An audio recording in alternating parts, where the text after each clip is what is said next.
A person who thinks all the time has nothing to think about except thoughts.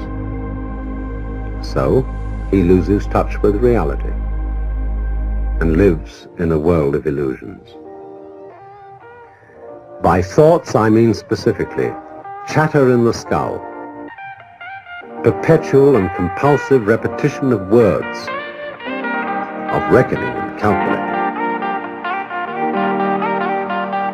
I'm not saying that thinking is bad. Like everything else, it's useful in moderation. A good servant, but a bad master.